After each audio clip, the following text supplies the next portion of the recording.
Hello, student of class 9th. Open your chapter of foot without footprints and footprints without foot.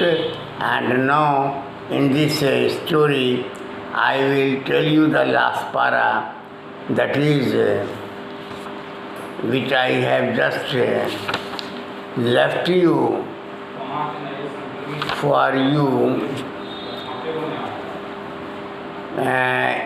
That was, मैं आपको बता रहा था कि महिंद्रा को एक कहानी कहने की बहुत शौक़ थी, ईश्वरन को कहानी कहने की बहुत शौक़ थी, और ये कहानी वह महिंद्रा को कह रहा था। ये बेड टाइम स्टोरी था। इनकी कहानियाँ अक्सर व बेशतर बहुत ज़्यादा होती थी। और देखिए, अब इस तरह का भूत प्रेत का कहानी अगर रात में आप किसी बच्चे को सुनाएं तो वो डर जाएगा, लेकिन ये तो बच्चा था नहीं महिंद्रा, लेकिन फिर भी वह कहीं कहीं पर कांप जाता था, शाइवर्ड हो जाता था। Mahindra shivered at the description and interrupted rather sharply. और जिस प्रकार से इस प्रण जो है वो इंटरप्रेट कर रहा था, इसके इंटरप्रिटेशन से ऐसा लग रहा था महिंद्रा को कि वह भी कहानी का एक पात्र है, और उसके बदन में भी एक सनसनाहट सी फैल जाती थी, और वह भी अंदर से कुछ खौफ सा महसूस करता था। You are crazy Ishwaran. तब वो कहते हैं महिंद्र के, ए ईश्वरन, तुम थोड़ा लगते हो पागल हो। There are no such thing as ghost और स्पिरिट्स। अरे भाई मोरे, तुम ये समझो कि कोई घोस्ट और स्पिरिट बोलकर कोई चीज़ है, ये भूत प्रेत बोल के कुछ नहीं है, ये सब सिर्फ मन की एक भावना होती है। So it is all A figment of your imagination. ये तुम्हारे कल्पना का एक जस खाका होता है। मान लिया जाए कि तुम अंधेरे में जा रहे हो मेरे स्टूडेंट, और एक उजली गाय खड़ी है। तुमको दूर से ऐसा अंधेरे में है, एकदम डार्क अंधेरा है, तुम्हें लग रहा है कि उजला कपड़ा पहने हुए कोई इस तरह से खड़ा है और वह मेरे इंतज़ार में है। तो आपके दिमाग ने तो ये कल्पना कर लिया, लेकिन हकीकत कुछ और था। Get your digestive system examined, and maybe your head as well. उसने बिगड़ते हुए ईश्वरन से कहा महिंद्र ने कि अरे पहले जाके अपने पेट का इलाज कराओ और उसके बाद अपने दिमाग का भी इलाज कराओ। You are talking nonsense. तुम इस तरह से जो नॉनसेंस वाली बात जो कर रहे हो कि कौन तुम्हारी इन बातों पर यकीन करेगा। So he left the room and retired for the night. और वह वहाँ से उठ के चला महिंद्रा और अपने रूम में आके आराम करने लगा। Expecting Ishwaran to sulk for a couple of days. और वह जो है कम से कम 2 दिनों के लिए वह कहीं छिपता छिपाता रहा। But the next morning he was surprised to find the cook as cheerful and talkative as ever. लेकिन दूसरी सिवा ये पाता है कि इसका कुक जो है बड़ा ही हंसमिजाज हंसमुख नज़र आ रहा है और बातूनी भी नज़र आ रहा है। So from that day on Mahendra, और उस दिन से महिंद्रा जो है for all his brave talk, वो जितनी भी बहादुरी वाली बातें होती थी, went to bed with a certain unease.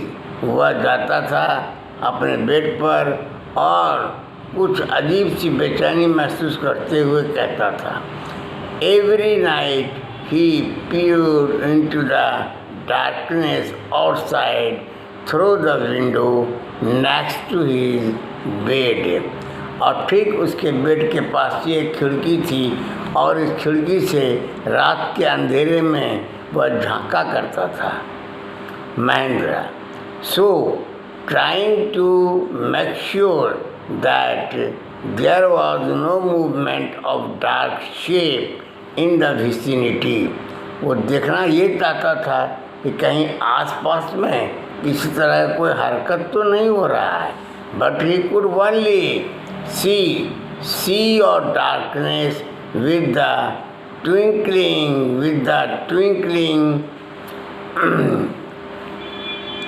lights of the factory miles away। लेकिन उसे क्या मिलता, कुछ भी नहीं था बाहर। वो मीलों मील जो है वो फैक्ट्री में लगे हुए जो लैंप पोस्ट थे उससे निकलती हुई रोशनी रास्तों पर पड़ रही थी। He had always liked to admire the milk white landscape on full moon nights। ये हमेशा से इस बात का दिलदादा रहा था महेंद्र कि जब पूरी चांदनी रात होती थी तो रास्ते कितने दुधिया नजर आते थे। But after hearing Ishwaran's story of the female ghost, he avoided looking out of his window altogether when the moon was full। लेकिन ये उसी दिन से, जिस दिन से ईश्वरन की इसने कहानी सुनी थी खोपड़ी वाली, तो उस दिन से इसने अपने खिड़की से झांकना ही छोड़ दिया था रात में। And now one night Mahendra was woken up from his sleep by a low moon close to his window and he put it down to cat prowling around for miles। एक रात महेंद्र जो है वह जाग पड़ा था अपनी नींद से, जबकि उसे बहुत धीमी सी मिमियाने की आवाज़ महसूस हुई ठीक इसके खिड़की के पास से। और ये जो है तो वो किसी की आवाज़ नहीं थी बल्कि एक बिल्ली जो है वह एक चूहे को अपना शिकार बनाने के लिए इधर से उधर आ जा रही थी। But the sound was too guttural for a cat. लेकिन ये आवाज़ जो है एक अजीब किस्म का भयानक सा लगने लगा था महेंद्र को, इसलिए he registered the curiosity to look out lest he should behold a sight which would stop her heart. और फिर इसी बीच में उसने खिड़की से बाहर देखकर ये देखना चाहा कि आखिर ये आवाज़ आ रही है तो कहाँ से आ रही है। लेकिन जैसे ही खिड़की से बाहर झाँका इसके हार्ट अब लगते थे कि ये बंद हो जाएंगे। But the wailing became louder and less feline. लेकिन ये जो है आओ बका जो है पहले तो बहुत तेज़ हुआ और फिर तेज़ होता ही गया। He couldn't resist the temptation anymore। वह इस तरह के टेम्पटेशन को अब ज़्यादा रोक नहीं रख पा रहा था।